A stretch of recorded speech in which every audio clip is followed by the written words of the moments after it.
இந்த ஆட்சி ஏன் வரக்கூடாது, இந்த ஆட்சி ஏன் வரக்கூடாதுன்றதுல என்ன தெளிவா இருக்குன்னா, எல்லாரும் சொன்னாங்க சட்டம் ஒழுங்கு சீர்கேடுன்னு.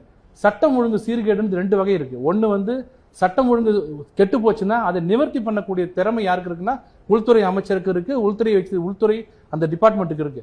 இப்ப என்ன பிரச்சனை தமிழ்நாட்டுலன்னா, கொலை நடப்பது பிரச்சனை இல்ல, கொலை எல்லா இடத்துலயும் நடக்கும், எல்லா ஆட்சியும் நடக்கும். அந்த கொலைக்கு உண்டான ரியாக்ஷன் இருக்கு பாருங்க, அடுத்த நாள் போய் சொல்லும் போது அது அப்படிதான் நடக்கும் அப்படிங்கிற ஒரு ஆட்டிடியூட் இருக்கு பாருங்க போலீஸ் மத்தியில. அவரு கல்யாண அருமையா சொன்னாரு, போதைப் பொருள் வந்து இப்போ இந்த 4 வருஷமா நமக்குள்ளே நடிச்சு கூடாது, இல்ல இல்லன்னு. இப்ப நீங்க ரோட்ல நடந்தீங்கன்னா மெட்ராஸ்ல கிடைக்கிறது இல்ல, குக் கிராமத்துல கிடைக்குது. ஆனால் கிடைச்ச உடனே நீங்க போய் கம்ப்ளைண்ட் கொடுத்தீங்கன்னா உங்க பேரை எதுக்கு வாங்குறாங்கன்னா, கம்ப்ளைண்ட்டுக்காக வாங்கல, உங்களை அடிக்கிறதுக்கு பேர் வாங்குறான். வாங்கி முதல்ல கொடுக்கறது போலீஸ். இந்த தைரியம் கொடுத்தது யாருன்னா ஆளுங்கட்சி. நீங்க என்ன வேணாலும் பண்ணுங்க, நாங்க இருக்கிறோம், நாங்க பாக்குறோம். 6 மணிக்கு காலையில போய் பாருங்க, விடிய காலையில பார் நடக்குது. ஒரு பார் சென்னையில நடக்கிறதுக்கு யாருக்குமே தெரியாது, உளவுத்துறைக்கு தெரியாதுன்றதை நாங்க இன்னும் நம்பணும். ஆனா இதுதான் வந்து சட்டம் ஒழுங்கு சீர்கேடு. ஏன் நைட்டு 10 மணிக்கு மூட சொல்றாங்க? 12 மணி 1 மணிக்கு தான் கிடைச்சதுன்னா குற்றம் அதிகமா இருக்கணும். இப்ப 24 hours திறந்து இருக்கு.